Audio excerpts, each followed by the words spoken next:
Welcome back to the verdict. We've got Frank Mba, who is a force public relations officer, joining us from our studios in Abuja, as well as Idayat Hassan of the Center for Democracy and Development, also joining us from Abuja. Thank you both for joining us today on the verdict.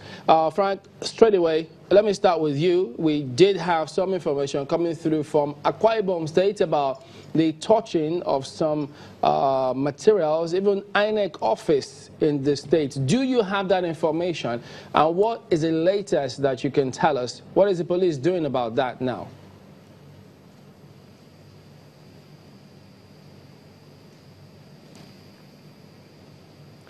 Well, Frank, we're talking about some unfortunate news that came through from Akwa Ibom State touching some INEC office in the state. Do you have that information? And what is going on? What does the police, or what can you tell us about it now?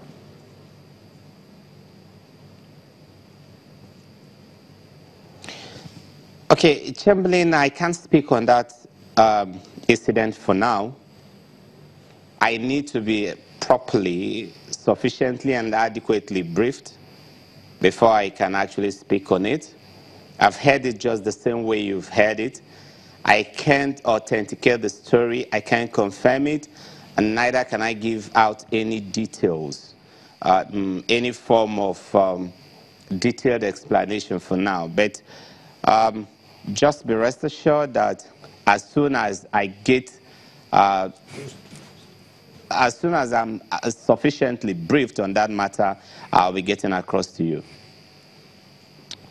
Okay. The last I could hear was that, well, hopefully that you get some brief on that. But we know that the IGP had said that they're going to ensure that ballot box snatchers and all of those who try to take advantage of the system will be dealt with. Could you take us through what to expect? Do you still have that special election security team in place? How are they going to operate in states?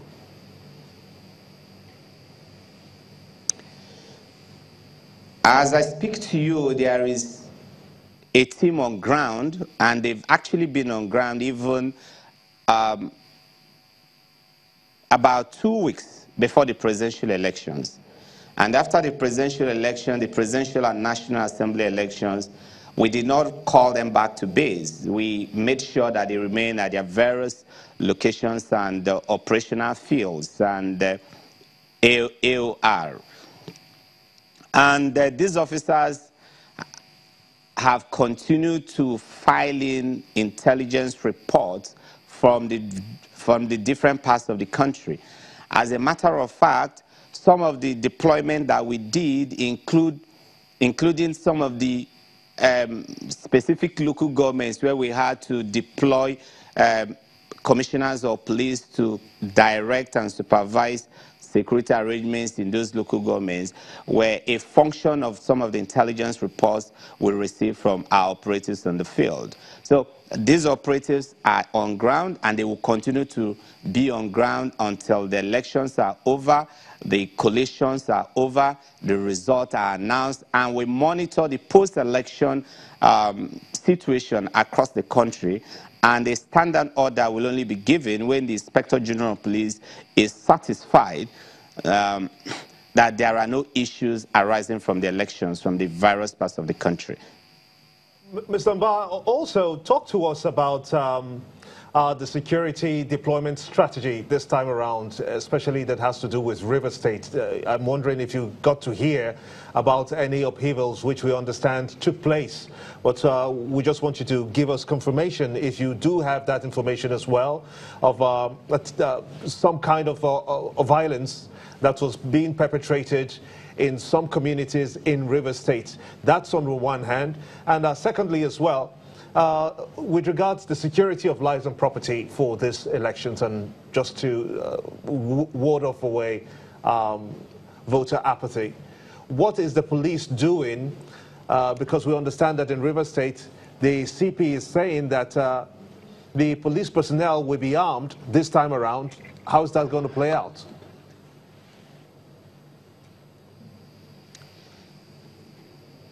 Basically,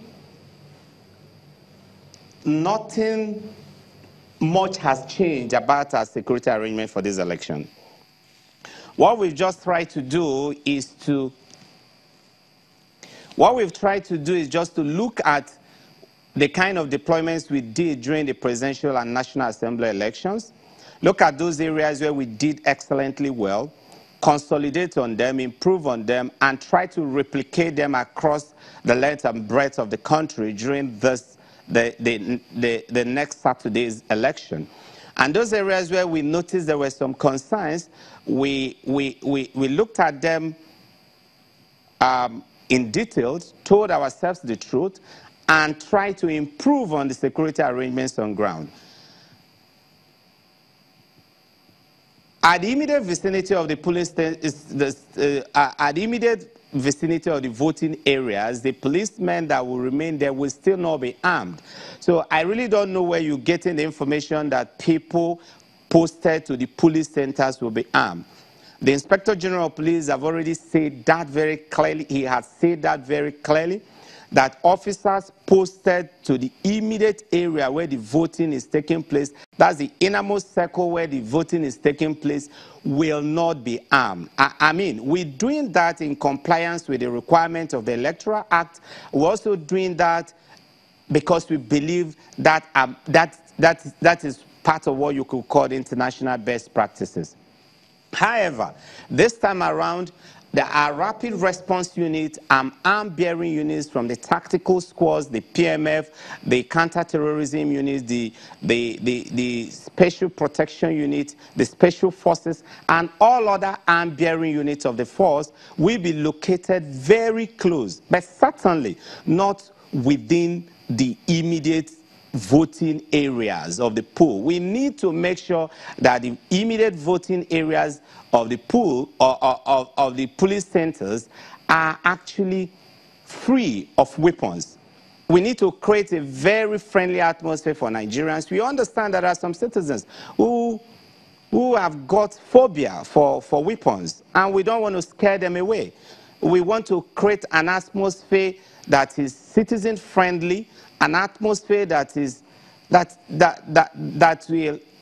enabling enough for every Nigerian to be able to exercise his or her franchise. We don't want a security arrangement that is intrusive or obstructive. We want a security arrangement that will provide an enabling environment for Nigerians to be able to vote, to be able to exercise their franchise, to be able to do what they are expected to do within the ambits of the law. Mr. Frank Mba, we recall, if you would recall, of course, in the previous election 2 weeks ago, we understand that a significant number of other security apparatus of state were not really in the immediate environment of, or even close by, except for the police and the military, which we saw, largely. Others in the security apparatus, one of which the Commissioner of Police in Rivers State mentioned that there are going to be 17,000 in all. Okay, but how do we, what exactly is the role of these other agencies of government, the NSCDC, Customs, Immigration, and all of that, and how will they be deployed? We know the police is the lead agency, but to whom do they report when they get to the polling area or unit or perimeter, or how exactly is it supposed to run?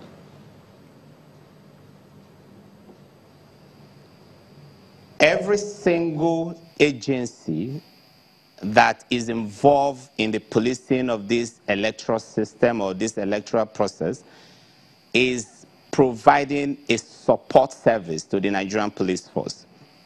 We are the lead agency, and anywhere you see deployments of 2, 3 law enforcement agents and a police officer is there, that police officer is automatically the team leader. That police officer is expected to provide leadership. That police officer is expected to provide command and control of the activities within that vicinity. So whether they are from the civil defense, whether they are from the customs, whether they are from the immigration, whether they are from the road safety, they are all working with the police. They are expected to come under the the unified command and control system of the police force. And that's exactly what we expect to happen tomorrow. And so all our brothers and sisters from other law enforcement agencies are working with us. They are supporting us with logistics, with human resources, with intelligence, and we will be driving the process collaboratively.